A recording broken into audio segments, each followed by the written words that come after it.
Sure, you know how to do everything. By the grace of God. Okay.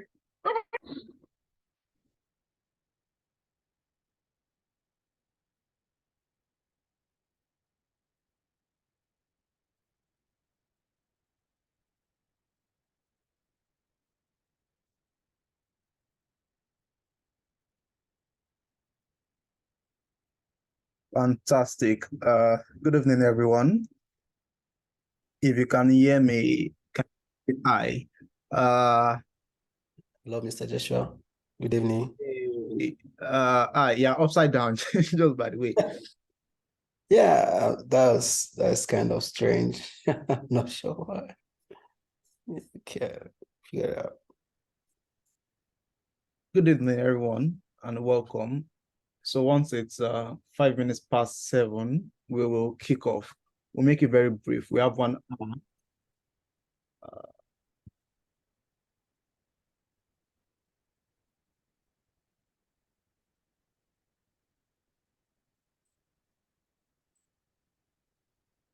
How you doing, by the way?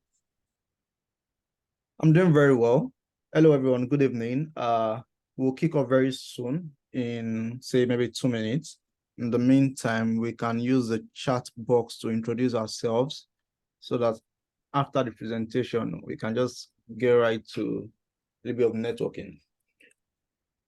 The purpose of this meeting is to just shed some light on the application process for SDSI, which began 3 days ago. I know it's for 4 months. So we have November 23rd to February 23rd. Yeah. Enough time, hopefully. So let me see if we are still expecting anybody, so I kick off since it's recorded already. Anyways, good evening, everyone. My name is Joshua Olulowo. I'm a Nigerian, as you all are, or so I think. Anyways, I'm currently studying in Northern Europe under the Erasmus program, Service Design Technology, Strategies and Innovation, which is why most of you reached out to me. So this meeting is to shed some light on the application process, maybe some tips on how to proceed with it. So very quickly, if you are in and you can hear me, can I just get some reactions in the chat box? I want to make sure everyone hears me. Raymond says yes. If you can hear me, just drop a quick reaction. Fantastic. Fantastic. I'm going to share my screen.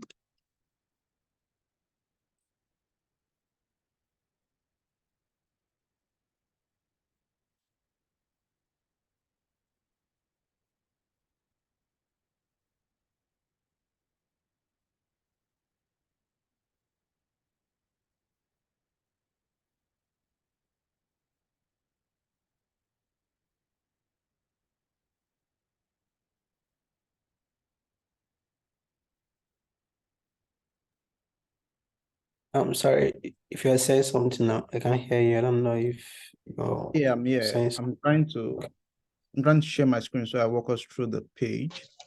Good evening. Hello, good evening, welcome. I think I need to make this observation, which is very vital. And I don't know, Therese, to me, I think this is around 6:05, and it is time for prayers here. The meeting is going to be recorded, so if you can't participate, the link will be available to watch the video, to watch the meeting. Yeah. But how can I see the recorded video? I'm sorry, who am I speaking to? Did you send me a message on LinkedIn? Because I was going to share the link with everybody who sent me a message. No, someone referred me. Umar referred me to you. All right, no problem. We'll get the link across to you. That's Farouk, yeah? Yes, Umar Farouk. All right, fantastic. So we'll get that. Thank you. So cheers. Are we good to go? Can you all see my screen? I'm sharing my screen right now. yes, okay. Fantastic. So if you have any questions, feel free to raise your hands or drop in. Well, some of you sent me questions on LinkedIn. So I'm going to address some of those questions during the presentation, and then this presentation is going to be quick, maybe 20 minutes max, right? So that we have enough time to do the Q&A. All right. SDSI, as you all are aware, is Service Design Strategies and Innovation, right? So it's a fairly new Erasmus program. This application that just opened up now for 2024 is the second intake for Erasmus, right? But the program itself, this will be its sixth year, well, fifth year, let's say fifth, right? So the program has had 3 sets before it became an Erasmus program. This is where your homework comes in, right? So service design, the one thing I'll just say very quickly before we jump in is that the coordinators of the program have tried to make the application process as stress-free and as simple as possible. I mean, I was going through the website today and I found some things, and I know a lot of Erasmus programs don't even do that. So what they did was that for everything that are required to do, they try to break it down to the simplest process. So right now, if you can see my screen, I'm on the page. This is where the landing page where you go to, and gives you a brief intake about the program. So just the basic facts, 2 years, the admission period, the requirements, the fees, and all of that. Now, so we're jumping into the ideal candidates. One thing about SDSI is that it's very open, as service design is. Service design is quite open. That means that service design is not very program specific. What I mean by that is, if you're applying for civil engineering masters, then your background has to come from civil engineering. But because of the interdisciplinary nature of service design in itself is an umbrella field that has 4 subsets, right? So service design has technology, it has design, it has management, and it has business. So people from those 4 fields basically come together to form the service design umbrella. So that's why the requirement here is a little bit vague, right? It says we welcome candidates and future leaders who are passionate about service design and aim at becoming leaders in service design. So it's very vague. If you are coming from any field, communication, marketing, business, design itself, UI, UX, whatever field, as far as you can relate, you would be able to apply to SDSI program. Now, we jump into the application steps, and the steps are outlined here. It's basic. Create an application in Dream Apply, fill in your personal details, upload your scans. So if you're making applications to grad school, right, there are certain documents that are required of you. There are certain documents you have to submit. I'm assuming you all have that. And if you go through this list that SDS has put here and you don't have any, then you have enough time to get it. That's between now and November and February of 2024, right? So this is you doing your homework, go through the steps and everything that's been required. I also got some DMs from people asking me for certain documents, and I was worried, right? Because most of those documents that they were asking me about was listed here on the website. Now, SDSI is competitive, right? The intake I got into, that was this intake, or the previous one now, was literally the first time it became an Erasmus program, and there were over 700 plus applicants, right? What that means is that this intake you all are applying to now is going to be way more than that. So it's very competitive. And one thing that you might need to do to give yourself an advantage is to make sure you scout the website, right? So they've done a good job of providing as much information as possible to intending applicants. Now, it would only be the right thing for you to do to make sure that you read through each of these details and instructions that's been put there, right? So once you create an account in Dream Apply, it sets you up and then you have tasks to do. Let me open that on another page. If we have time, we'll get to that. But the first thing I would like to address here is this here that is highlighted. If you can see the stuff that I highlighted, these are the basic documents that is highlighted. So the first one is the educational document, which is basically your certificate, right? So your certificate from the school you graduated in and your transcripts that would need to be submitted by you. So in Dream Apply website, you will be the one uploading each of the, you'll be the one sorry, give me a minute. I'm just going to put it to auto admit. We are getting a lot of people. So we are back. Can you see my screen? Yeah. Okay, great. So I had to disable the waiting room so that guys could come in and go in without disturbing the meeting. All right. So we were speaking about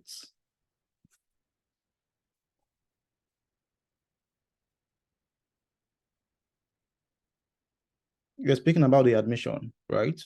And then we talked about the step-by-step. So we're speaking about these documents that are highlighted here. So we talked about the first educational documents, which is basically your certificate and your transcript. Okay, I was making something to that. So in Dream Apply, you are uploading your documents yourself, right?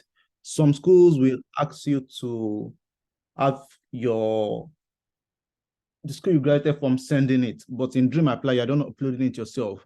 So what you want to do, if you don't have your documents with you, is to try and get them. So I know for Nigerian schools, sometimes getting transcripts can be a lot of hassle. So you want to start that process of trying to get a hand on your transcript, right?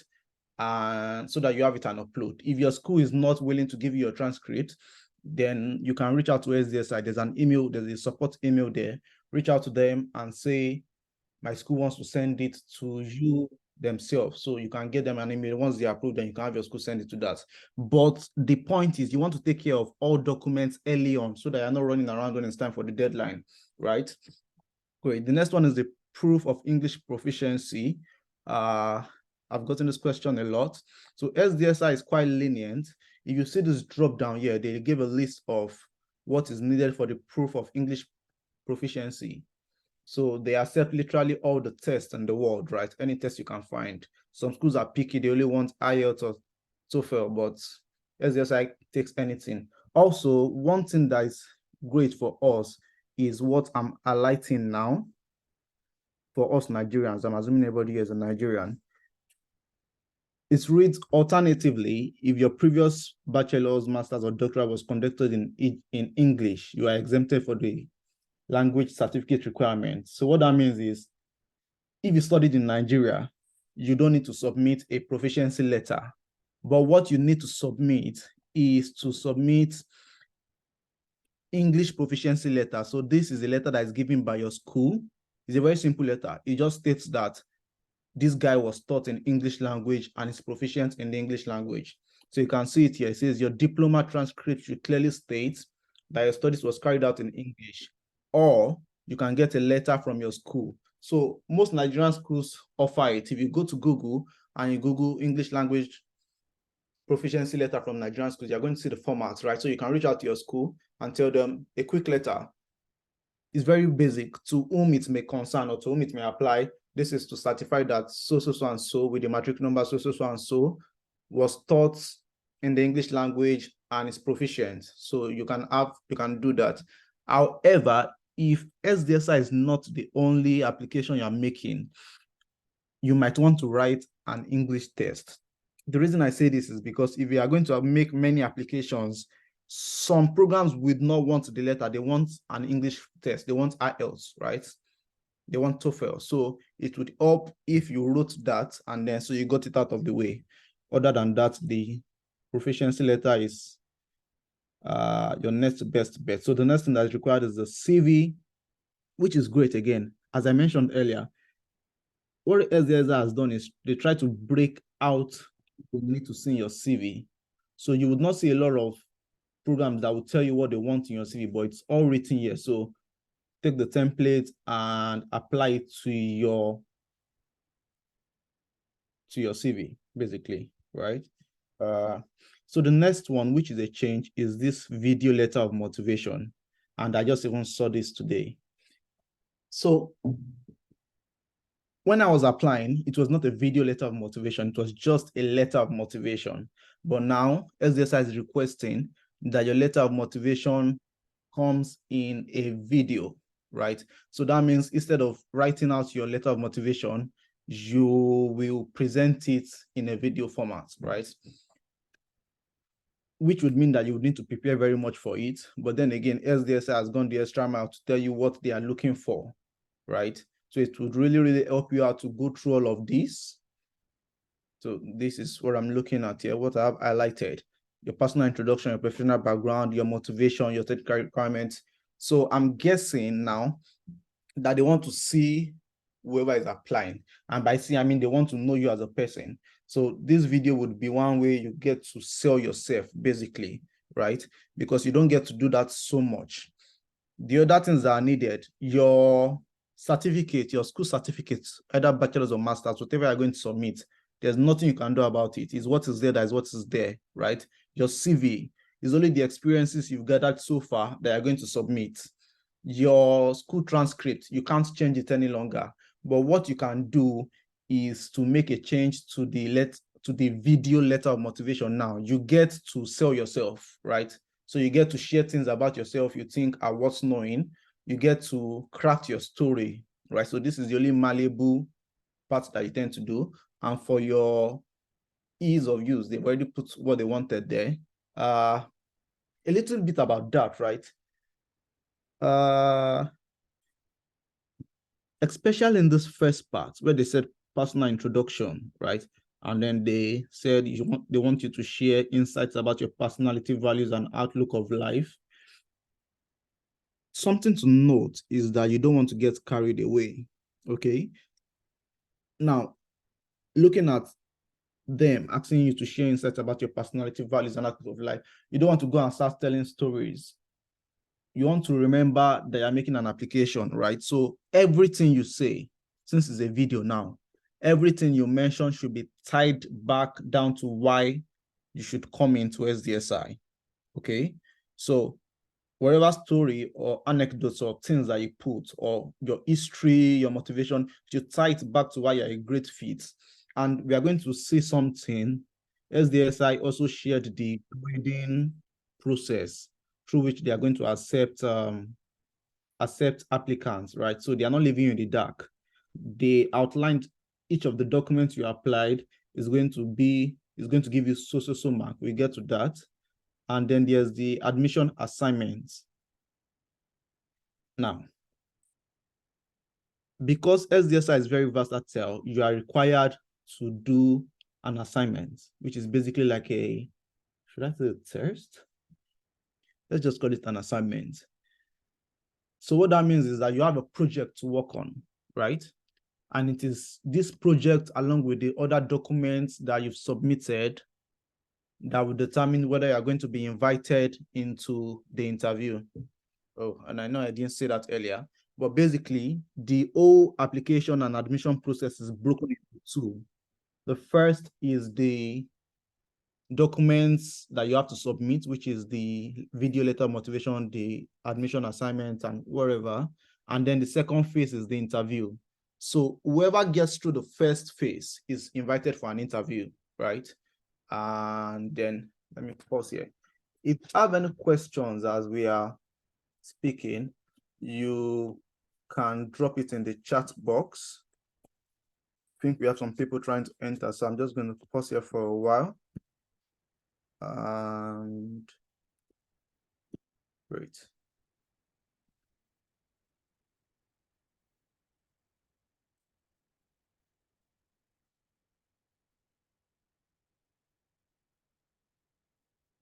All right.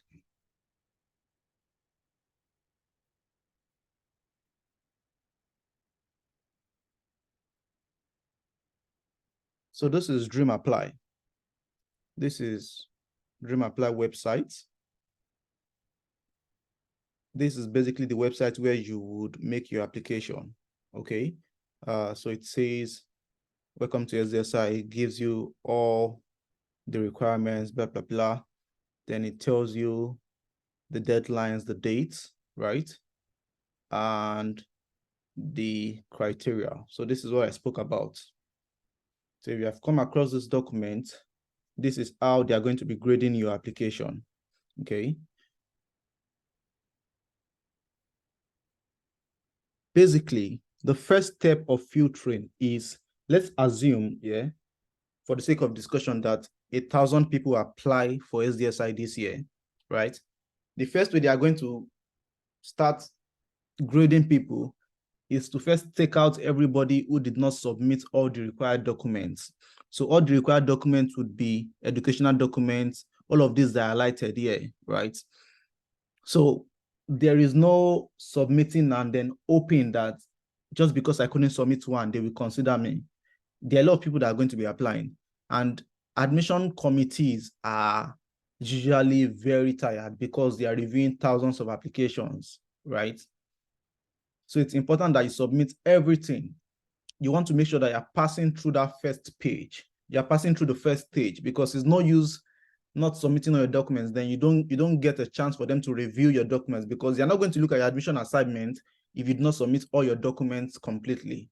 Okay, so you want to make sure you submit that. That's an automatic selection process. Once your documents are complete, you move on to the next stage, and then you go on to round one.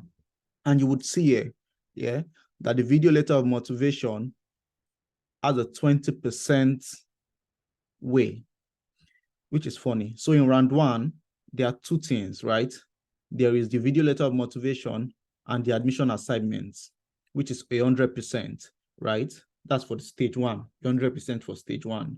Now, for the stage one, your video letter of motivation that is going to take you time and energy to do is going to cost 20% of stage one, while the admission assignment is going to cost 80% of stage one, right?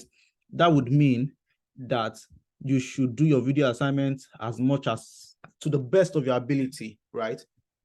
However, you want to focus on the admission assignment for stage one. Now, the video letter of motivation again, and I'm glad that SDSI is doing this, is very detailed. I was going through this earlier today, and I was very impressed, right? So they are not leaving you in the dark. Now, they have said that these are the things that they want in your letter of motivation: personal introduction, blah, blah, blah. So what you can do, since it's a presentation now, is that you can do a script, right? So you want to prepare yourself. Please do not wait until the last minute. Even if you are going to submit on the last day, you want to make sure you have been preparing in advance, right? So that you're not caught off guard.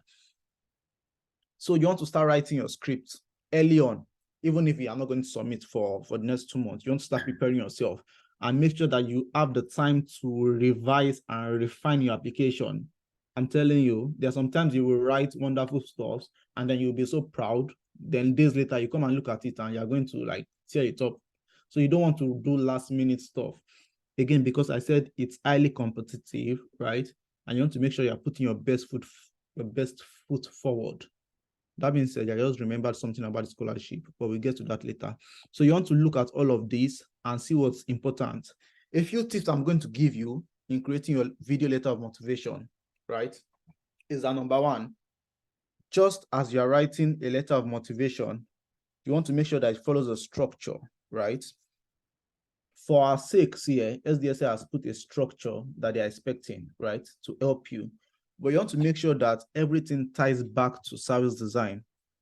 Service design as a field on its own, it's pretty young, right? It's not really up to 50 years. So it's a pretty young industry, right? So you want to reflect. You want to reflect on your experiences. You want to reflect on your education. You want to reflect on your professional life, right? Once you've done that reflection, you will begin to see how service design fits into it. Then it's going to give you perspective to enable you to apply, to put up a strong application. That being said, I should have said this in the beginning, but service design is vague, right? So the first thing you want to do is to go and research. You want to go and understand what service design is. You want to soak in the true meaning of service design, right? It's only when you do that that you can reflect and say, oh, that stuff I do at work is called service design. Or some functions of what I've done in my everyday life or in school is a little bit of service design. So you want to do your research and understand what service design is, because it's going to help you in the admission assignment, right? So that's number one, right? So you are making this application, you want to understand what service design is, you want to go and watch videos on YouTube. There are tons of videos on YouTube. You want to search for real life case studies of service design.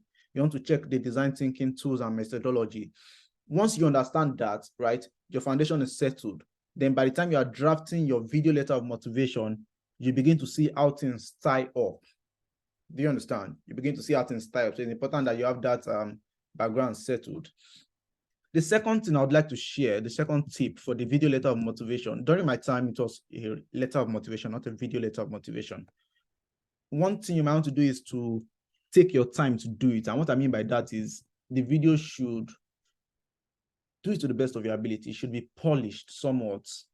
Now, when I say polished, I don't mean professional editing and all of that. If you do have the skill sets, because the messages I've been getting from some of you, I checked your LinkedIn profiles and I was blown away. So some of you have fantastic skill sets, right? If you have the skill sets, do it to the best of your ability.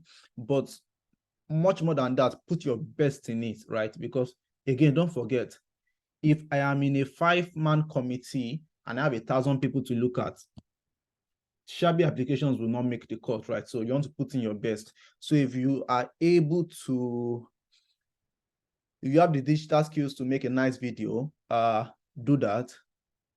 SDSI has stated, let me find out where it was. They stated that if you want to just have a video of yourself talking, that's fine. If you want to have yourself talking with slides coming up, that's fine. A tip here, I'm assuming most of us are Nigerians in this meeting. Since it's a video letter of motivation, let's have subtitles. Let us have subtitles. Subtitles is important, right? Because you're going to be on camera. You might be nervous, you might not be nervous, but your speech is going to come up differently. Whoever is reviewing your application is an European, right? And you don't know you have an accent because you have lived in Nigeria all this while. But these people that are listening to you, they'll be like, I just saw this 5 minutes video and I didn't understand the word. So please subtitles. It's ridiculous. I'm telling you, it's ridiculous. I mean, Europeans, they are not the best in English. I mean, in my cohort now, I can say that it's very hard to understand their English, and their English is pretty terrible, right? But you that you speak good English as a Nigerian, they can't hear a thing because your accent is way off the charts, right? So in your video application, have subtitles. It is going to help a lot, right? Even in your admission assignments, have subtitles so that if they can't hear you, they can read it off, right? So put in the best. Don't forget the tips. Reflect on your professional life, reflect on your academic life, and see what you can do. Bring your best foot forward. Then the next one is the admission assignments. Now, we said earlier that it's important to know what service design is. That means doing our research. Because once you have an understanding of service design, the design thinking and methodologies, the tools and the methods, which is not exactly hard, right? Then you understand how to approach your assignments. Again, SDSI has gone out of the way to try and simplify it as much as possible. So they're not just leaving you in the dust, right? For today, for this admission assignment, it is sustainability and digital waste, which is funny because I'm currently in a competition and this is very similar to the theme of the competition. Anyways, the admission assignment is sustainability and digital waste, right? Again, they've broken it out. So your admission assignment has 2 parts. It has an essay part and it has a video part. So that means you're making 2 videos for SDSI. I'm making a video for the video letter of motivation. I'm making a video for your admission assignment. So the way the admission assignment works is that you have the research and the challenge. So you go through these, right? It's basically about digital waste, where they are trying to look at e-waste, the concept of e-waste, which includes electronic devices and equipment, and digital waste, which includes the intangible clutter of data, right? It's vague, but the more you read, the more you understand, right? So let me give an example. E-waste, electronic device and equipment. So in the Western part of the world, they go through appliances and devices very quickly, right? Nigerians, one of the biggest markets in Nigeria is the market of fairly used things, specifically fairly used phones, fairly used laptop. It makes up a big percent of our devices market. That's because these fairly used stuffs are gotten from the Western countries, which to them is part of their e-waste. So that's just a scope. So the research is that you are going to select and examine existing research on sustainability issue related to digital waste. So this is going to be a little bit of digging up, right? So if you were to take this now, sustainability issue related to digital waste, and you copy and paste in Google is going to give you a lot. So this is not a new topic, right? So what this research means, this research phase here, highlighted in purple, it means that you should go online and find out what is going on. So you are looking for existing literature on it, existing literature, existing publications, existing what people are saying about it, right? So you want to do the research, right? So you have the admission assignment. The research phase is going to allow you to understand what the assignment is all about, right? So they want you to do that. Then basically create a summary in 130 words, right? And put it in your essay. So this is not, you're not thinking about anything here. You're simply going out to do the research, find out what's going on, find out the sustainability issues related to digital, create a summary of it and put it in 130 words, simple. With the outline research, right? Then the challenge is where you now come up with the problem, right? So the problem of e-waste is that blah, blah, blah, blah, blah, blah. Again, they have points that they want you to cover, right? So don't go off key. They want you to cast light on the digital waste, blah, blah, blah.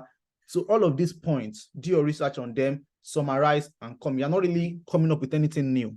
Where you come up with something new is in the solution, right? So with the research and the challenge, it's all about doing research and finding out answers to each of these questions and putting it up there. Okay. And there's a limit also, 1,000 words. Please, limits are very important. Again, admission committees has a lot of people they will be reviewing. You want to follow their instructions. Same thing with the videos. The videos have time limits, right? For this video letter of motivation, they put it somewhere. Look at it here. It says it should be no longer than 3 minutes. 3 minutes means 3 minutes. Do not exceed 3 minutes. Again, if I am a tired professor, I don't know about the professors, but I'm putting myself in their shoe and I'm sure we can relate.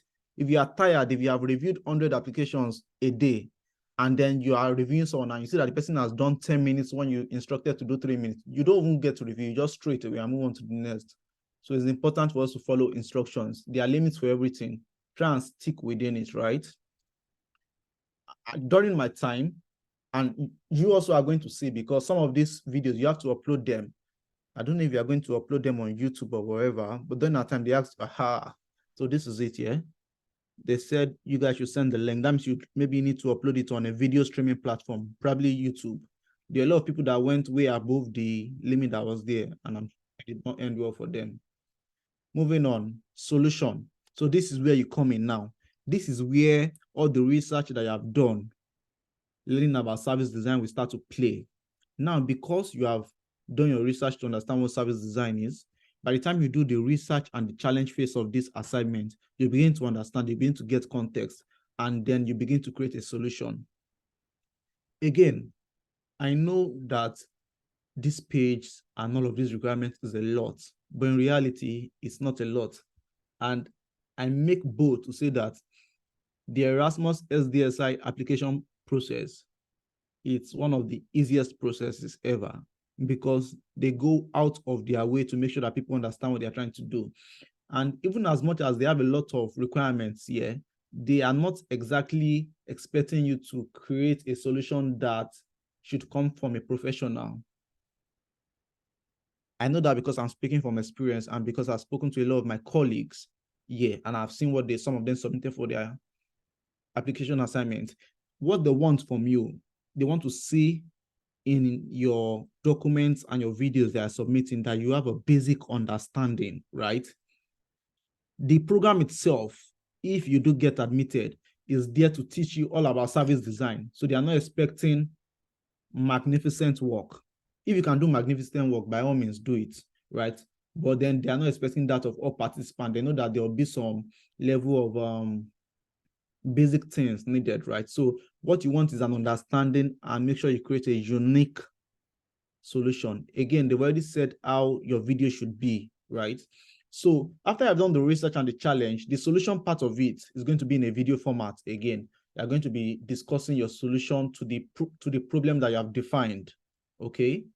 And this is the content. So they ask you to propose a solution that addresses digital waste, blah, blah, blah, blah, blah, blah. Again, there's no limits. No, there's a limit to the video structure. What I mean there's no limit is you should go out of your way to find what your solution has to be. You don't have to be limited by anything. So think out of the box, right? It's an assignment. It's not a real life project. What they're looking for is your creativity, right? Okay, look at it here. They wrote it here. They're looking for your creativity and they want you to show your clarity and understanding of the topic, right? So again, it's a critical component of your application. So just think of the entire application process and specifically the admission assignment as a learning process. Most of you that messaged me are industry professionals. Some of you are UI, UX designers, project managers. Some of you are from the communication field. Some of you are from marketing field. So put your heart into it, right? See it as something you are doing to improve your understanding of service design, to improve your skills, right? So even if you get in, put in your best, knowing that you have contributed something to yourself. You now understand something better, right? So take your time on it in the assignment and then you'll be all right. So like I said again, the essay and the research comes in the PDF format, while the solution should come in the video. You're going to submit the link of the video in the website in Dream Apply, right? One thing that is key to note is that by the time you search, so in the next 2 months, if you go to YouTube and you search for SDSI assignment, you're going to see a lot of people that has applied for the program. I mean, currently now, if you search SDSI assignment on YouTube, you will see many videos from my set, right? And you're going to see many solutions that people came up with. It's all right. You're going to see solutions and you'll be wondering, did I even do anything? It's fine, right? Do your best, leave the rest, blah, blah, blah. But my point is, if you choose to make your video private, please do it in such a way that they don't have to start asking you for needed access to the video. So a way you can do that is to make your video unlisted if you don't want people to see your video, whether you upload it on Vimeo, on YouTube, or whatever. But make sure they are not needing to come and email you to ask you for a password to see the video. You don't want to do that at all, right? So you want to test all of this before you click final submission. Shirts 740. Okay, I'm going to try and rush. So this is basically what they're looking for. You need to read through all of this. I'm not going to go through this. It's just things that support you in your program. So they are telling you what they're looking for: your thinking skills, your problem solving skills, your creativity, and all of that. Then round 2 interview stages. I'll rush through this quickly so that we can do the Q&A. Again, the interview stage comes after you have done the submission of assignments and everything. And you know the funny part is that SDSI is quite quick. Once the deadline is on the 23rd of February, within 1 month, you get your results back. By results, I mean you either get your acceptance letter or you get your rejection letter. So the admission process is very fast. So if you are making multiple applications to different master's program or different opportunities, job opportunities, wherever, SDSI is so good that you know your fate within 1 month, so that it doesn't. I know scholarship application process can be very tricky. You know, you put your life on hold for all of that, and then you are expecting a feedback, and sometimes you don't get feedback until many months. But SDSI gives you your feedback in 1 month, so you know whether you're progressing with the program or moving on with your life. That being said, the interview is the second stage of the program, and may I say, the interview alone, right? so after you've submitted the first stage, they have a cutoff mark. Whoever passes the cutoff mark goes to the interview. You don't get to the cutoff mark, you don't get to the interview, and you'll be notified via email. So they're going to get an email. Congratulations, you are moving on to the interview stage, or we are sorry to inform you that you have not progressing forward to the interview. So if they think you are good enough, or if they like your application, you move on to the interview. And this is where some people miss it, right? The interview itself, it's 15 to 20 minutes, but the interview holds more weight than everything you've done previously. Now it's tricky because SDSI is not focused on bringing the best people to the program. And I know this because the professors have told us over and over again.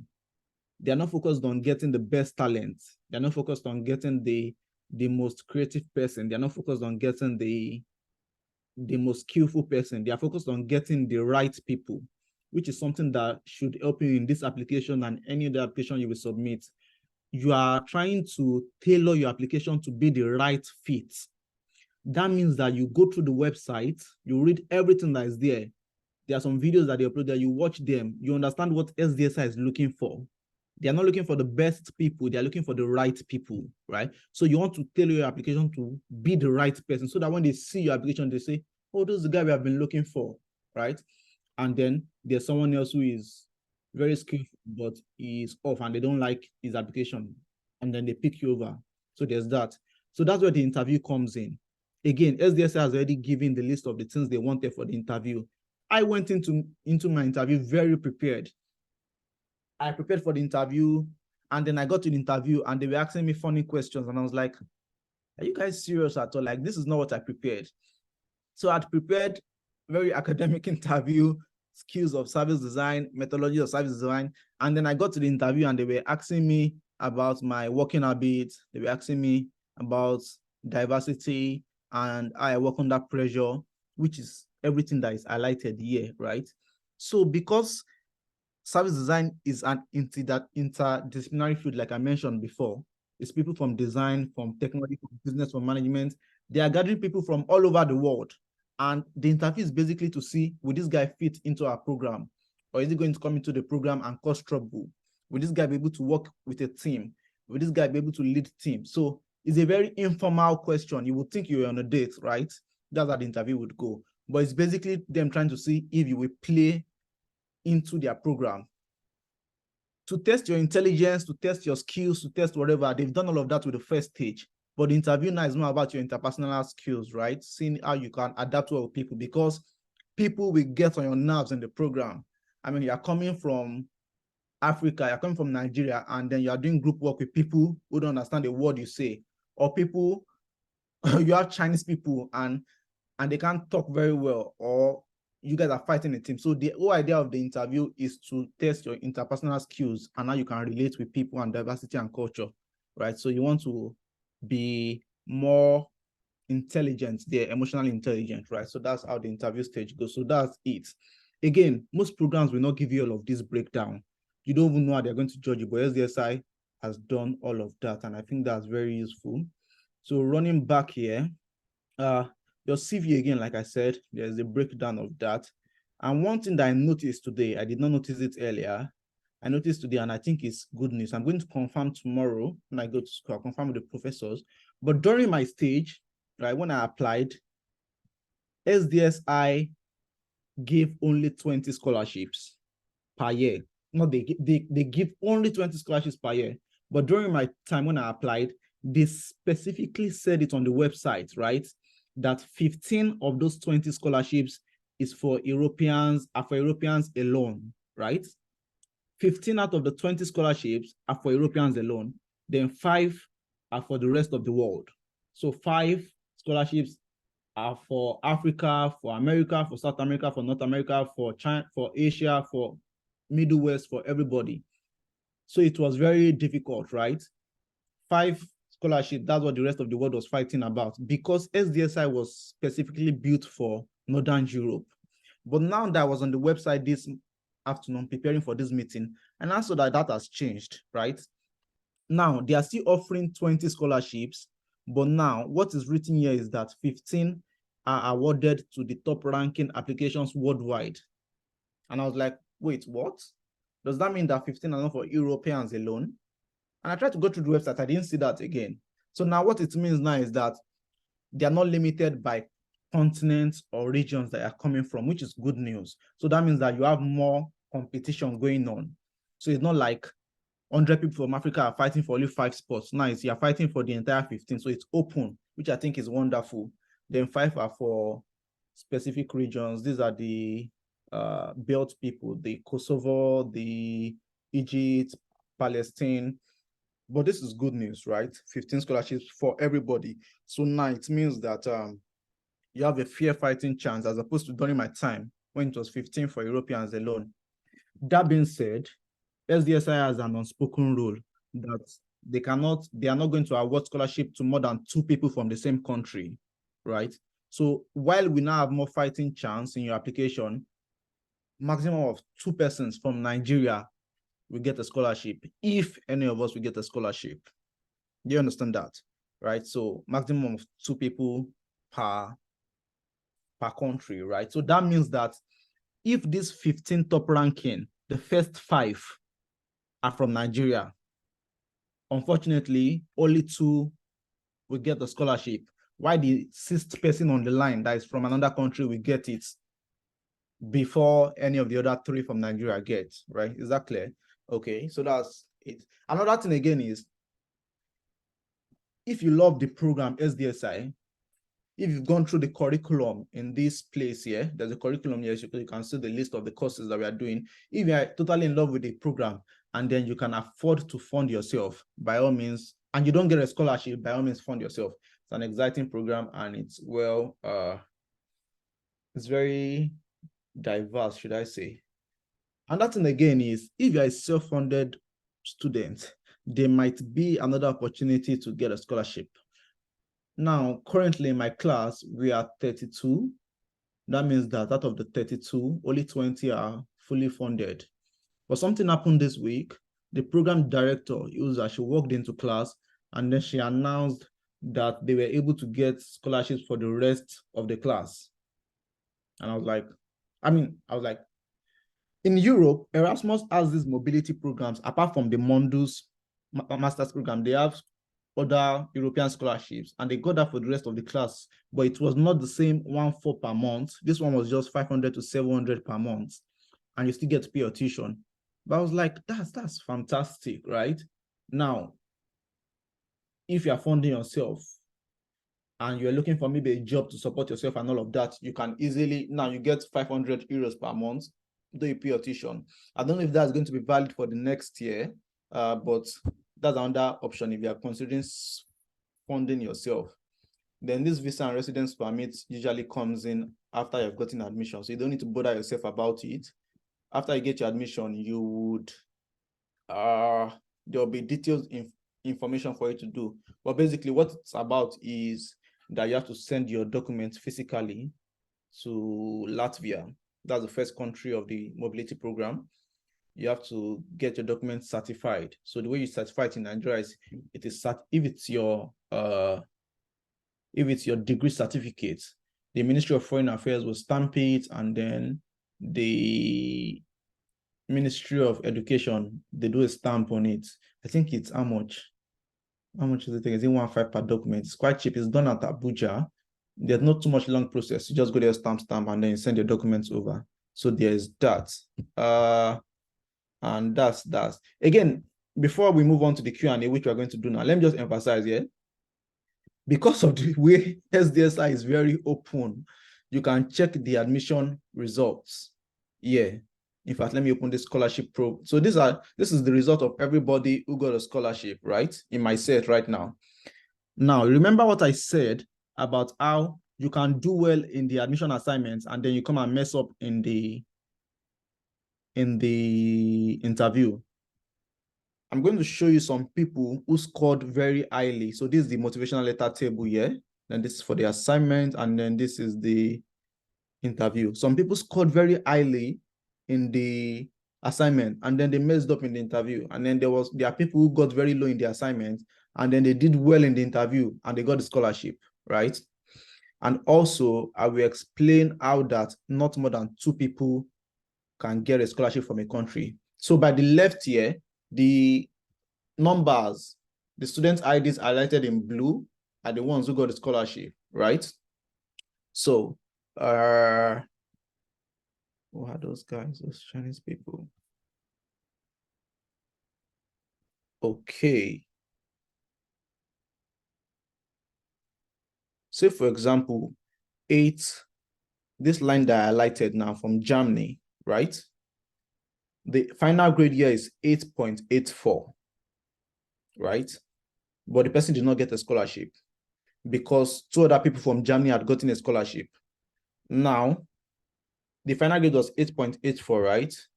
This person, let me see. This person from Portugal got a scholarship. Can you see that? But the final grade was 8.54. Now, the person we saw earlier from Germany was 8.84. It's higher than 8.54, but because 2 people from Germany had already gotten scholarship, they had to give it to this next person from another country. Do you see that now? So SDSI is very big on diversity. They want to fill their programs. Right now in my class, we are 32 students, and the 32 of us are from 20 different countries.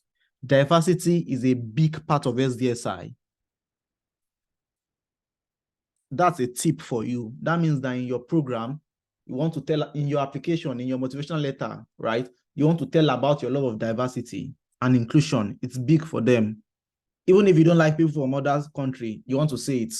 You want to say that you love working with multidisciplinary teams, functional teams. You love working, learning different cultures. It's a big part, right? So those are those tips.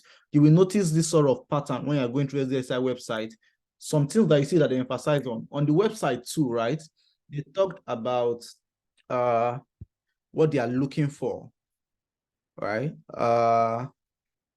There was a place where they talked about the skills that they know that they are hoping that people would gain from the program. You want to capitalize on that, right? So you want to read all of that and go on that. I think that's for now. I'm going to say I can extend this meeting much more than the time, but for now we are going to take questions. We are on the chat now. So we can unmute ourselves or maybe raise up our hands and then we talk one by one, because I'm not sure I want to be reading all of this chat. So we can take the Q&A. Chibuzo said loud it. So we can go ahead with the questions. If I did not touch the question you sent to me on LinkedIn, please, we can go ahead to go now. Fantastic. Raymond is going to go first. But before Raymond goes, Chijams, would it be possible to extend this meeting past Nigerian time, 7 p.m., maybe for another maximum 20-30 minutes? Is the meeting going to go off? 1 3 hours, the meeting can go for 3 hours. Fantastic. Thank you very much, James. Okay, so I'm 1 hour ahead of Nigeria. It's confusing me. Fantastic. David, please. No, not David. Raymond, please go ahead. Awesome. Thank you very much, Joshua, for this time you took to explain the whole stuff. And it's been very, very insightful. I don't know. Can you hear me very well? Go ahead, please. All right. So I would like to, I think you've touched most of the questions I sent you on LinkedIn, right? And but I would like you to maybe a little bit talk about your personal experience so far with the program. And because I mean, reading through the SDSI website, the service design, the program is amazing, right? And I would love to apply for it. I want to, learn from somebody who is currently in their experience and understand how they are faring. And also, if possible, this might not exactly be related to the program, but I don't know if there are any of your colleagues. I don't know if you have a partner, but if any of your colleagues have had a partner, and how were they able to handle issues regarding coming with their partners to Europe if they secure the scholarship, right? And also, I'm still trying to get my head around you made mention about because of the nature of the scholarship, that they can only afford 2 persons per country. And you also made mention about that you have to, they are looking for people that fit their requirements. So my question to you is, looking back during your time of application, what would you say actually helped you to stand out among other applicants from Nigeria? Thank you very much. Fantastic. All right, so that's the 3 question in one. We are going to rush through it quickly. You talked about, I will take the spouse, partner, bringing along. Yeah. SDSI is under Erasmus, right? So that falls under Erasmus. I think Erasmus gives you the ability to bring someone along. However, it is all on you, right? So Okay. it's going to basically be as if the person is migrating. Erasmus has nothing to do with it. Erasmus is not going to provide additional stipends, right, for the person. The person would have to process their application and their visas and all of that as if they were moving to the country, right? Depending on where you are going to, the stipend might be enough for 2 people while the other person looks for a job or try to get a job. But yes, I think it's possible. There's a video. Okay, that being said, I'll probably have to refer you to LinkedIn. There's a couple on LinkedIn that went together, on YouTube, which is amazing because Nigerians are very loud on YouTube and a lot of Erasmus scholars on YouTube. So if you go to YouTube, and you type traveling with your spouse, in fact, let me just do that very quickly. I know I've seen that video. I've come across that video a couple of times. Research, subcovering research. Erasmus traveling with spouse. All right. So is it from one Jude? Jude. Yes, Yeah, the Jude Jude. guy. Jude guy, and then there's Tomi Akinyemi. She's fantastic. I used to watch her videos while I was applying for Erasmus. So go through. They covered it in depth. None of my classmates came with their spouse. Well, some of them came with their spouse, but they are locals. They are Latvians, so it doesn't really matter. So just go through this, and then they are going to put resources there and explain how it works. I don't know how it works, but you can travel with your spouse. But what I know is Erasmus is not contributing any money to your spouse coming forward. Then the next thing you talked about is my experience, which is a good point actually. SDSI is very well, it's quite unique on its own, right? Because it's sort of at the crossroads of design, art, and so many other disciplines. And that also translates into the curriculum, right? Once you go to the website, you will come across, and if you have not come across it, you should probably go through the website again and again and again until you know the website like the back of your hand. One of the things is our study process, right? So a lot of SDSI study process is independent. So that means they expect you to dig out a lot of information yourself. Now, the curriculum is structured to give you the basic knowledge and understanding and everything, just that you have to put in the extra work. That being said, SDSI program is usually, the school days are usually Wednesdays to Fridays, officially Wednesdays to Fridays. So that means that you don't have classes on Mondays and Tuesdays. However, we have intense week. Like this week that we're working into is an intense week. Well, every week is an intense week till we submit our project, which is sometime in December, which we're going to have classes Mondays to Fridays, 10 to 5, right? But apart from that, ideally, SDSI, you only have classes Wednesdays to Friday, right? But then you are probably going to be working Mondays and Tuesdays because you're going to have a lot of projects to work on. So the first mobility, and I know I didn't say that before, but the mobility stations are Latvia, Kudiga is a town in Latvia, Kudiga, Latvia, Finland, Lapland of Finland, and then Estonia. So that's your mobility track. Kudiga is a very chill town. So it's more like you are going to Europe for slow living, which is a good and a bad thing, but it's more good than bad because You are coming into a new country, a new community, a new design program, and you are bombarded with class at work, but the town is chill. So there's nothing like traffic. If there was ever anything like traffic in Latvia, there's nothing like traffic. Everywhere is walkable, right? So you have the pressure from school, but life is not so fast that you get overwhelmed. I don't know if that makes sense. The town is slow. It's Kuriga is basically an historic town, so it's a UNESCO site. The whole town itself is a UNESCO site. The roads and the architecture here dates back to the 17th, 18th century. It's way far behind.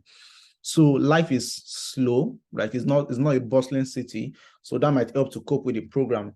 Also in the program, because of the nature of service design, again, there's going to be a lot of back and forth, and there's going to be a lot of there'll definitely be feelings of frustrations, whether you are an expert in the industry or you're coming in new, because of the process of service design. The process of service design is iterative, right? So that means you're going to do things over and over and over again. Let me give an example to provide clarity. Ideally, if you wanted to move from point A to point D, logic or efficiency states that you go from point A to B to C, then to D. But in service design, you go from point A to B to C, then you come back to A, then you go to D, then come back to C. It's a very iterative program. So it's not a straightforward program because of the tools, right? And the way service design, this program is designed, is not a theoretical program at all, right? So they are teaching you something, you're doing a project on it. We don't have so much, for this semester, we only have in one exam out of all the courses we are doing. And the exam is just a formality sort of. What we have are projects, so real life projects, right? Service design has one goal: to build service design leaders for the industry, right? So they make sure you work on real life projects. So you're not going to read for exams and tests. Presently, for the first year students, we are working on an airport service project, real life airport service project. So at the beginning of the semester, we went to the airport. The management of Riga Airport came and gave us the project. We are designing a new service for the project. We had full access to the airport, right? So SDSI gives you real life projects to work on. So you're learning and you're experimenting at the same time. So you're not coming out of school and then you only have theory, you don't have any practical, right? So that's how service design is. And because you're going to be doing the processes, it can be frustrating, but the whole idea is that you push through it, right? Again, service design is a young field. The program is quite young, so there'll be a lot of iteration going back and forth. You may feel stuck, you may feel, but it's natural. It's just the process of growth. So that's how my experience has been so far. Personally, of course, apart from the personal struggles and all of that, well, basically that's how it works. And then to your final question, so we can take on the next person.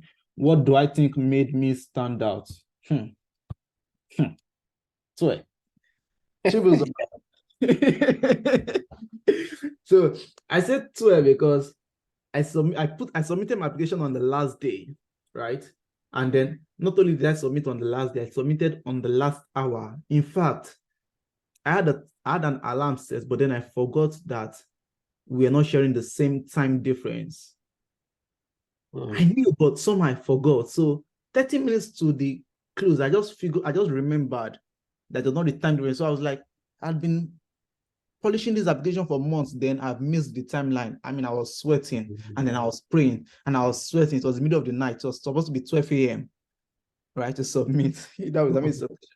So what do I think made me stand out? Tailoring. And I can't say that enough. Tailoring. See, there's this, you have probably heard people saying this thing about how you should tailor your CVs, even when you're applying for jobs. The CV you apply for one job is not the one you used to apply for the other one, except it's the same position and the same requirements, right? You want to tailor and tweak, which is why I said you should reflect. The things that you think are not there are there. So the experiences you've had, the activities you have done, once you begin to tie the points together, you can tailor your application to be the person they are looking for. And why I'm emphasizing on tailoring is because I've had discussions here with my program head, right? And then she's telling me about my applications and things that I put inside, and I'm like, oh, I actually wrote that. Like, I didn't think you guys took it seriously. So I'm like, oh, because I said that you took it seriously, they take things like that seriously. They want the right fit. All the experiences that you said you had, or the things that you demonstrate, you want to tailor your application towards it, right? That being said, this year is going to be competitive. So please, in the name of God, you want to understand service design itself. You want to, if you need to take a 2 weeks course or a 1 month course, you have time now, from now to February, take the course. You want to put nothing but your best foot forward. Nothing but best foot forward, at least to the best of your ability. If there's a crash course you can do in video editing that's going to frame up your solution, do it. If there's this thing, just put in your best foot forward and know that if you're actually learning skills or you're improving on yourself to submit your application, whether you get in or not, those skills are staying with you, right? Nobody's going to take them away from you. They are yours. So you want to do that. That being said, they have laid out the structure for the motivation letter and all of that, but you want to put yourself in their shoes and figure out what they want, because like I mentioned earlier, there are 32 of us in my class. There are certain people in my class that did not get a scholarship, and those guys are literally industry professionals. Like, I have people with many years of experience in the same industry. People that are frowning when the lecturer is teaching because the lecturer is not saying it correctly. But yeah, they did not get a scholarship. I mean, I'm being serious right now. The class is filled with so many people. For the first week, I kept on asking myself, how did I get in here, right? I have people in my class who studied service design for their bachelors and had work experience for 3 years. They know all the processes, but they did not still get a scholarship, right? So there is, of course, we are Nigerian, so there's a God factor in it. Yes, there's a God factor. But you want to tailor your program, you want to be the person that you're looking for, and then putting your best foot forward, right? I used to tell people that if I ever get the chance to get into an interview, whether it's a job interview or scholarship option, it doesn't matter. I'm going to get it. I'm going to get a scholarship, because I feel like interview is them asking you to put one leg inside the room. Like, you can talk your way to it. So it's all about that. Yeah, putting your best foot forward, tailoring your documents, and having faith in God. if you are a believer. All right. Next question. Thank you so much. Awesome. Yeah, thank you, Raymond. I keep calling you David. I don't know why. It's because I'm looking at David. Before we take the next question, I'm going to answer some. I just remembered something someone sent, and then Chibzo, if you please, you will chip into that. The person was asking about using a polytechnic result to a polytechnic degree certificate to apply for SDSI. Great. So SDSI has requirements, and one of their requirements is that your degree, where is it? Admission. So this is it, yeah. A bachelor's degree with a minimum of 180 ECTs, that's 180 units, right? So now the person was saying, I have an HND, can I apply for SDSI? And then I thought about it. So there's WES. This is WES, yeah. WES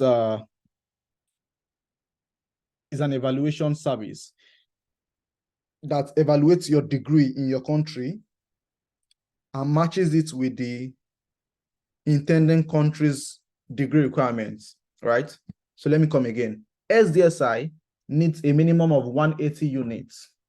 Now, I don't know how possible it is, but if you evaluate your certificate, HND certificate with WES, and WES reacts and tells you, yes, your certificate has more than 180 ECTs, then that's fine. That's fantastic. Other than that, anything lower than 180, most bachelor's degrees in Nigeria are way over 180 already, right? So you don't have to worry about that. But for people with HNDs, I know NCs can definitely not apply, but HNDs sometimes can get in. But that would mean if it was over 180, so you need to submit your transcript to WES, and then they'll do the evaluation and let you know all of that. So that's WES. The website is wes.org. So you can check all of that and be sure by yourself so that you can present your application. Chibuzo, is that correct? If you are still here. Yeah, that's correct. Very correct. What WES does is it converts your HND to BSc, so it could now tally with international standards. Fantastic. So WES convert your HND to BSc, and if you have the units, that's fantastic. David, please go ahead. Okay, yeah. Hello. Hello, everyone. Thank you, Joshua. Can you hear me? Go ahead, please. Yeah, so I really appreciate your time and your answers. So, but basically, my question, I understand for the West, I am evaluating my West, but where I did my ND, they are always slow to response and all that. So for my HND, they verified the documents, but for the ND, the time for them to verify is taking so long. So, and I hope they answer me on time. But now, if I get my West evaluated, because on the website of SDS, I am seeing where they ask that we have to submit the transcript. But I don't think they really say whether official or unofficial. You understand? So my first question is, can I submit the unofficial transcript, like students' transcript? Then probably when I get admission, I can submit the official one. Then the other question I have is for the English proficiency. Like I said, where I did my ND, before they respond to application or documents, always taking longer. Like, can I use my HND English proficiency, like the letter I go from I did in Yabate. So can I get the letter to cover for my English proficiency, both ND and HND? Or it's necessary for me to get from HND and ND? I don't know if you get my question right. Yes, I Yeah, do. that's it. So the first one was asking if okay, so I know you have no business with ND except for your transcript, right? Yeah. First question holds true. You need both transcripts evaluated. I don't know how West works. I don't know if they're going to give you one final transcript, right? But yes, you need to get that. So you know you have time. And Nigeria is Nigeria. They will delay you for transcript for everything. What you want to do is, if you are based in Lagos, you want to sit on the head. If you need to pay someone to fast track your application documents, you want to basically give yourself a fighting chance, right? So people will be people. They would want you to give them 1K to do this, 1K to do that. If you need to call someone until they block your number to do it, call them, right? So that's for the transcript. You want to get every document you need. But for the proficiency letter, I think from HND will be fine. You don't need to go back. You just need one to certify.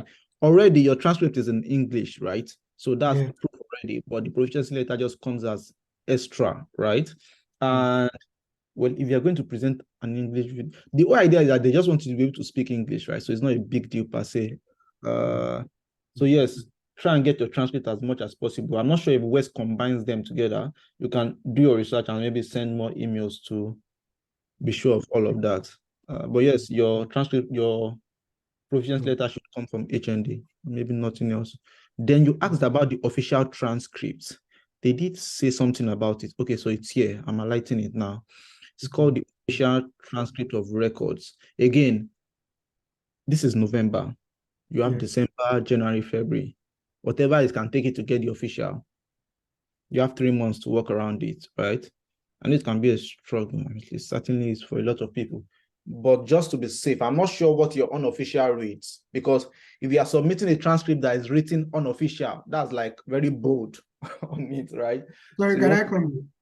Yeah, sure. Okay, so now I have a friend that did West evaluation, and we went to same class during HND. So now they gave him like official documents combining from ND to HND, but now in US based GPA. Do you understand? So, but it is student documents. West will not give you the official transcript. They will have to send it to the school directly. So now, if SDSI wants me to submit official transcript, I might have to like pay West to send it to SDSI. Do you understand my point? Pay them to send it physically or digitally. anyone, the school is That's fine. accepting. That's fine. I addressed that earlier. If West has to send it to the school themselves, reach out to SDSI, they'll provide you with an email, then you can forward it there. But try and upload because you're uploading to a website, right? The website is automatic. It does the first screening process.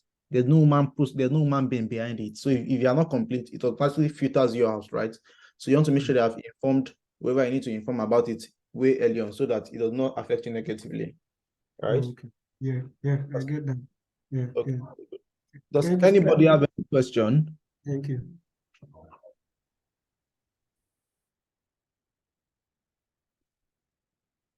Does anyone have any question? Jefta. Just if there's another question, I would like to ask about your plans after studies. Yeah, If you we'll don't get mind. to that. We'll Yeah, get to that. I'm reading the chat now. Okay, the CV must still be in Europa format. Well, that's generally the ideal. My CV was not in an European format at all. It was which kind of format? The format of people that are applying for PhDs to the US. Right, so it was pretty straightforward. A lot of Erasmus programs say that they want Europa format outrightly, right? They say they want it outrightly. But if they did not say it, then that's left to you. But one thing, I know we have a lot of designers in this meeting, and designers have this tendency to design their CV literally, like with colors and fonts and everything. But please, you don't know who is going to be reviewing your CV, so you want to make it as legible and organized as possible, right? And if you're applying for a graphic design job, your CV has to be artistic, but you want something that is, what was the word I should use?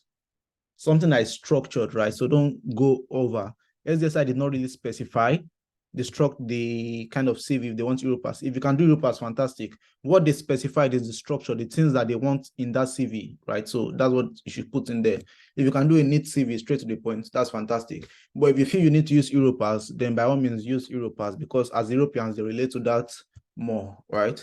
So there's that. Then upon getting the admission, after verifying, this is Ade Samuel Victor.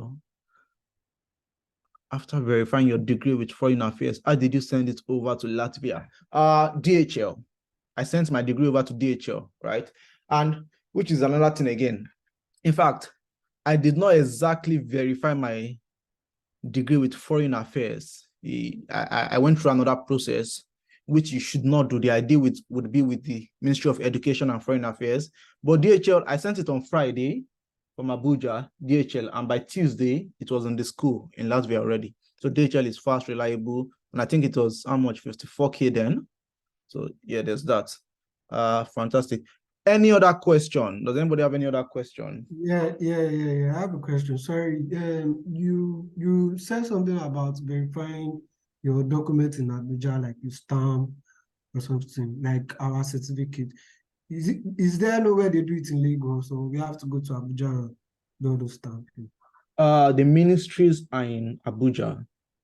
The ministries are in Abuja. And so you don't have to worry about that. You only send your document. In fact, it is written here. It is written here outrightly. See, documents should only be sent upon the request of SDSI program coordinator. That means that if you don't get an admission, nobody's going to actually send your documents. So this document only comes in when they've given you admission and or your scholarship, right? Okay. So it's not something you worry about now, and there's a time frame for that, so you have time for it. So focus on the application process and send it. But I should say that there was an Hungarian babe in my department. Well, she was never in my department because she got the scholarship, but by the time she sent her documents, it was not valid, and then they cut her off. I know of that one. There's an Hungarian lady, she was cut off because her document was not valid. So again, you want to make sure you sort out all your documents between now and February. Then if they ask you to send it over, you can go and do your stamp.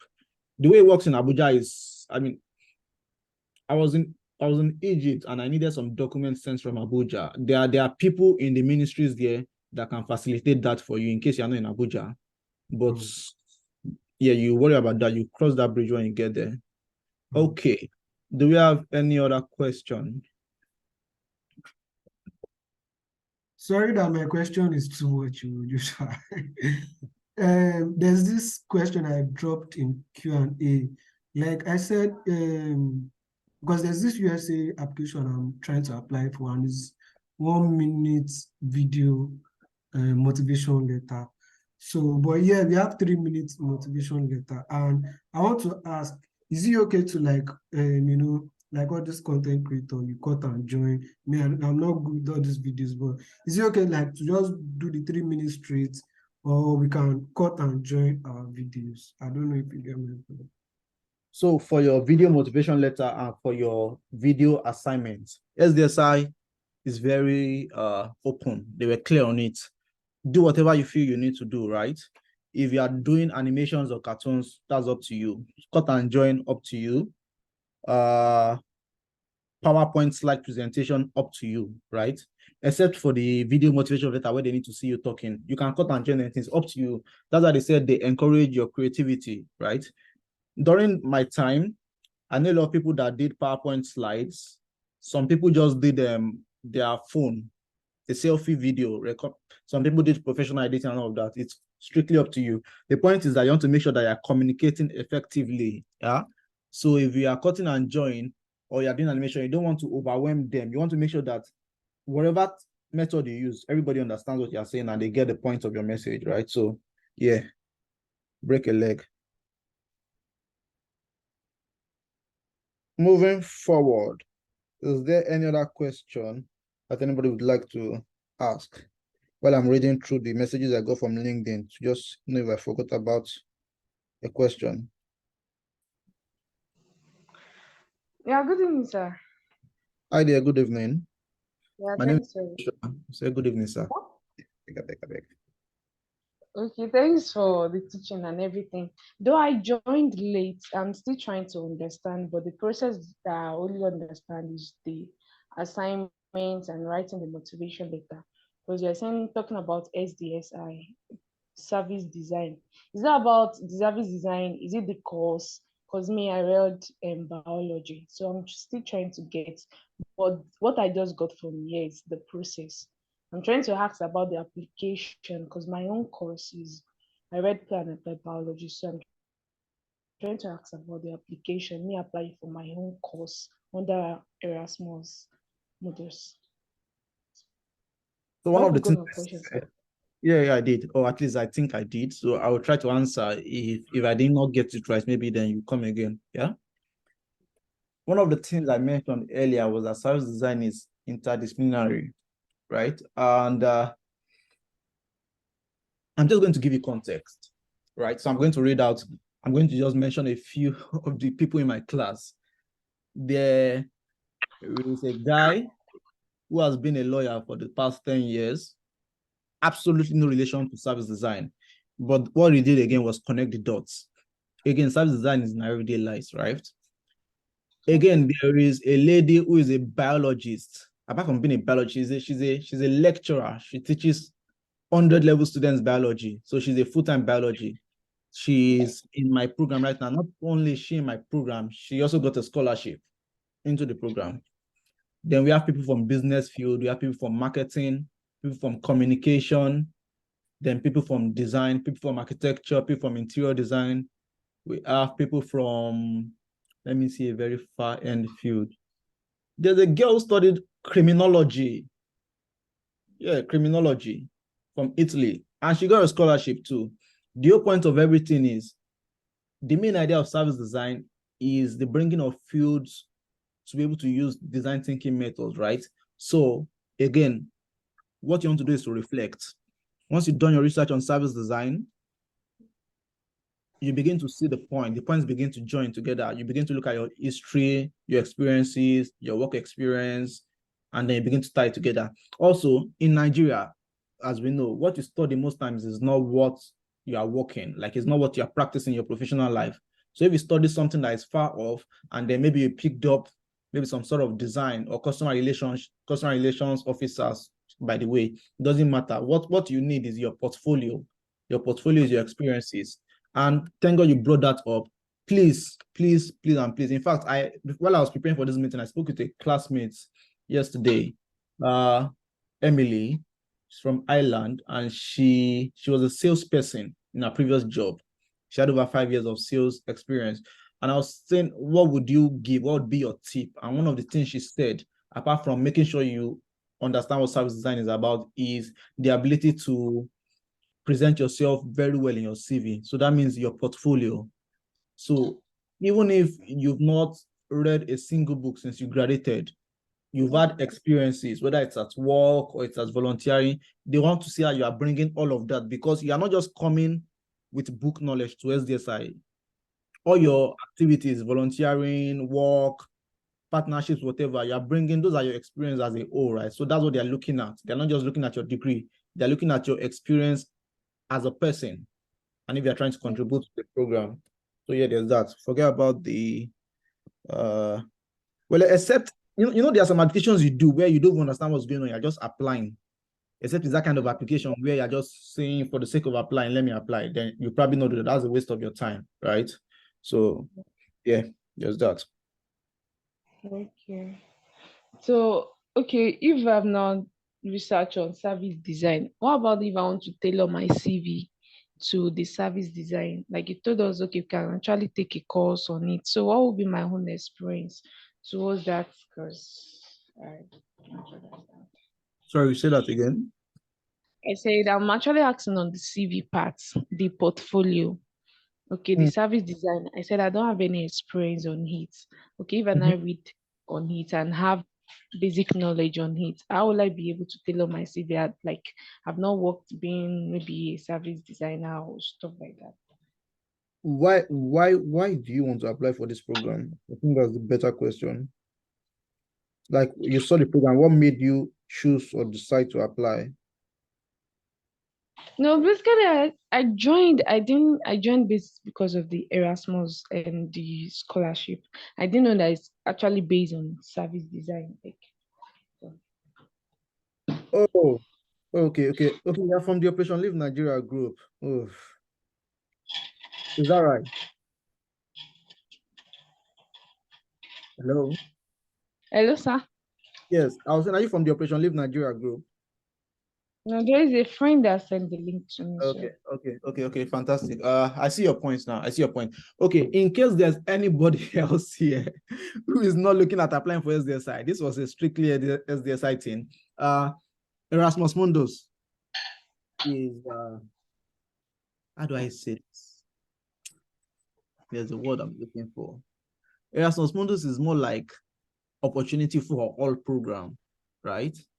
So Erasmus Mundus is an European Commission with partnerships with many universities coming to, well, the main idea of Erasmus Mundus is mobility, right? So they want to be able to do the transfer of knowledge, right? So they have students studying in different universities in different cultures, right? That's what Erasmus Mundus is about.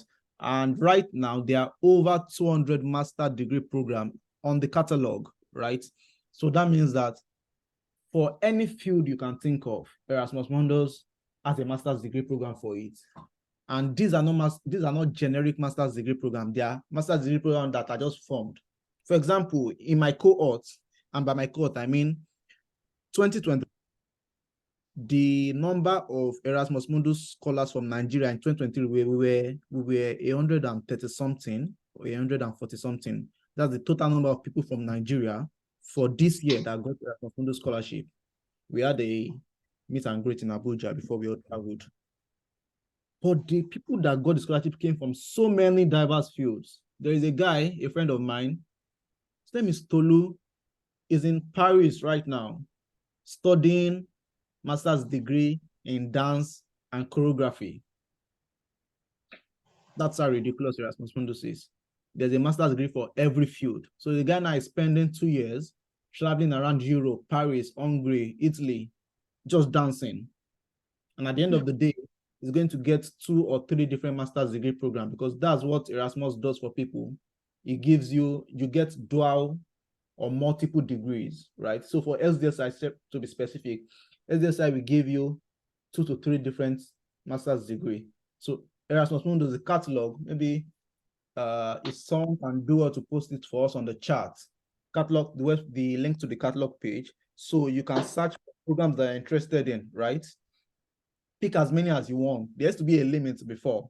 used to be you cannot apply for more than 3 different Erasmus Mundus programs, but now I think it's limitless, or 5 or so. Apply for as many as you want. Click on the link, understand it. If it's something you want to do it. Don't just, I mean, there's a saying that the more you apply for this, and that works if you're applying to maybe US schools and you're sending emails on, but that's to the website. And Erasmus Mundus Nigeria, for those of you who want to know more, on Facebook, there's a page called Erasmus Mundus Nigeria, which is the Nigerian chapter for Erasmus Mundus. There are a lot of literally resources that you need, anything you can think of on the application. There are people there who will be able to review your application if you want them to review it, right? There are stories of people there who has gotten programs that you're probably going to apply to or that you want to apply to. They may be the right guardians. So that's it about Erasmus Mundus. Thank you for asking that. Thank you very much. Okay. We have.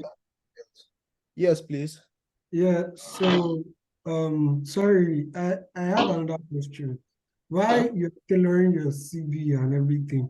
I know you're an architect, right? So, were you able to like put in your portfolio link? You understand? That's number one. And number two, because me, I'm kind of like in between doing business and architecture. So I have a social media for branding groups. Is it okay to add the link of my Instagram to my Europa CV, then the link to my portfolio, because I'm using issue portfolio? Do you understand? So that's my question. And to add to what you said to that lady, I found new program yesterday, which is for movie maker, and it's called Replay. It's a new program that they added, I think 2 or 3 days ago. So, but that's my question anyway. Thank you. So I'll start from the latter. Yes, you're right. Erasmus Mundus adds new master's programs every other day. So programs that you didn't see yesterday, you probably find it the next day, right? So there's that. To your question about your portfolio. So because SDSI understands that people are applying from different fields, the portfolio is not a requirement at all. Again, SDSI has explicitly stated on their website the things that they're going to look for on your CV, the things they're going to look for in your motivation, the things they're going to look for in your video assignment. It is only common sense that you play towards what they're looking for, right? SDSI is going to have applications from every field imaginable. So it would not be fair to judge people on portfolio. So you can put the link if you want it to be in your CV, but it's not going to count at all. I mean, I can say that it's not going to count because otherwise there would be people who had crazy portfolios, people that are really doing stuff out there in the world, and then it would not be fair. Service design is not exactly about design. Design is just one facet, right, of the entire process. So they don't count your portfolio towards it. Then you spoke about your business page. The whole idea, again, like I said, is understanding how all your experiences and what you have to offer fits to the application. If you feel that speaking about your business ties to your application, then by all means, go ahead and do that, right? But then again, you want to know what you're putting forward. And again, just as a saying, as a person, don't get lost in details, right? You don't get lost in the details of specific things. Thank you. That's great. Do we have any other questions? I feel like there's something I'm supposed to address that I cannot remember. And I'm trying to find what that is, but are there any other questions that anybody may have? Yeah, I asked if you could maybe share your thoughts about after studies, what are some of the prospects, especially what you are maybe thinking about, if it's something that you can talk about. Okay. Yeah. Yeah, sorry, I'm reading something. So I'm just going to scroll down to what SDSI, because it's a twofold something, right? I remember while we were in Abu, when we were doing the PDO is the pre-departure event that the EU in Nigeria organizes every year for Erasmus scholars, right? So you do the PDO. It's a 2-day event, 2-3-day event in Abuja, where you meet other people that are traveling to Europe. So it's not just you, you're able to network with them. Then you meet the ambassadors for your countries, the European delegation. And I remember during one of the talks, I think it was the representative to the Minister of Education, I don't know what his name is, I was not even paying attention. He came up and then he said, young Nigerians, it's very important that you remember that as you are going out to Europe, you are going to represent your country. And furthermore, you should be able to come back to Nigeria and impact the knowledge that you have learned. And then the entire audience was just laughing. It was like, don't jackpot, just go. And everybody was laughing, and it was, anyways. Erasmus on itself, Erasmus Mundus Master's Program, the reason why it gives scholarship, right, is because they want to attract best talents. It's not just Erasmus. Most countries in the world, it's because they want to attract best talent. They want to improve their economy, right? So the thinking is that if this person comes here to study, it's going to be, the person is going to enter the workforce and then to benefit our economy. That's the thinking. Some scholarships are very specific. They tell you some scholarships, one of them is the Commonwealth, a certain Commonwealth scholarship where you go to the UK, you sign a contract. After your 2 years master's program, you are leaving the UK to go back to Nigeria because you've already told them that you are learning so that you can go to Nigeria and improve your country. In fact, I know Chief Nin does something where you can't even enter the UK for 2 years again until you are going to do what you said you would do. Some program gives you scholarship to learn so that you can better your country. But Erasmus wants you to come and stay. That's what Erasmus comes. And now that I said that during my interview, in fact, they asked me that question. The interviewer was like, so Joshua, what is your plan after SDSI? Would you want to stay back in Europe?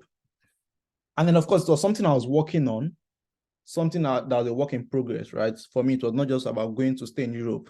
So I was trying to answer the question. I was being evasive. I was like saying, I would like to do some cross-country working. So working in Europe, working in Nigeria, working in different parts of the world.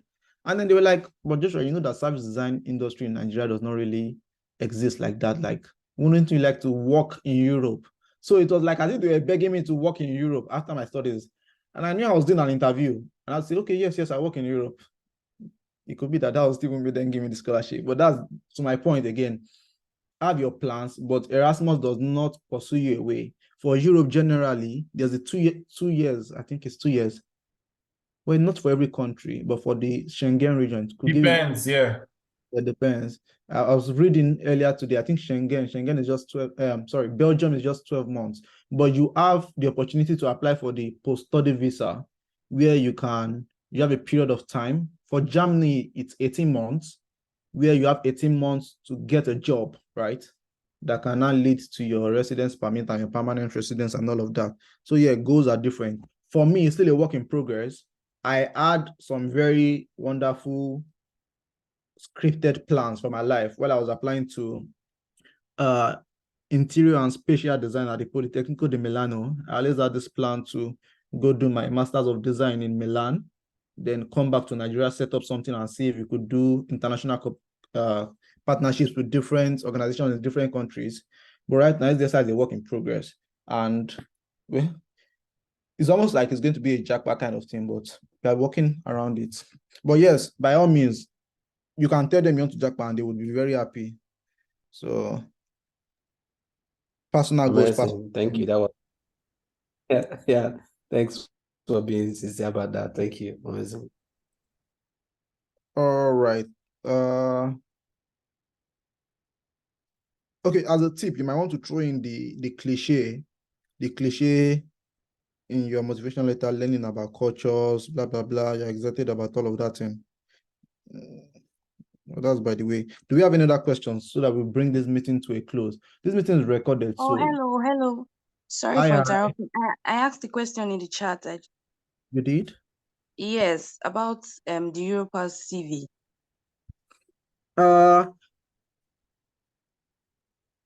someone mentioned just by the way that, okay, because apart from this program, and I'm applying for a program that needs the whole template, photograph, passport, and everything. And the person was like, okay, are you sure they won't be racist about it? And this person is somebody that's already gotten the Erasmus Mundus scholarship. The same program? A different program. What program are you applying for? Agriculture. The one I'm applying for is environmental science.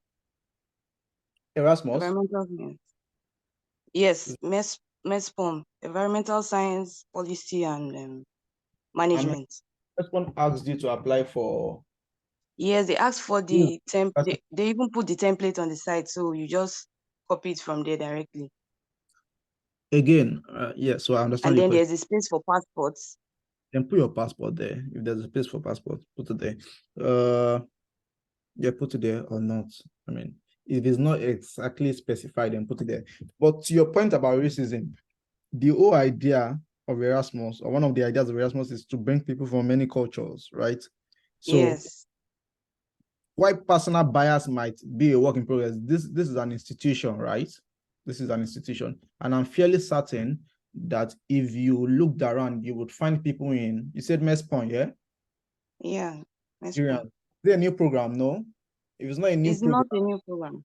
If it's not a new program and you go to Erasmus Nigeria page on Facebook and then you go through the post there, I'm very sure you're going to find a few people who are gotten MESPON, because they usually post once people get an award. Facebook will post it so you can meet people. So I don't think racism should be a problem. Of course, the personal bias can always come into play, but if it is required that you upload your passport, then please upload your passport. I mean, for SDSI, you're not uploading your passport in your CV, but right on Dream Apply, there's a slot for you to put in your picture there. Yeah. So yeah, that's crossed. Okay, thank you very much. Ciao. Okay. Any other questions on application? Looks we are coming to a close here.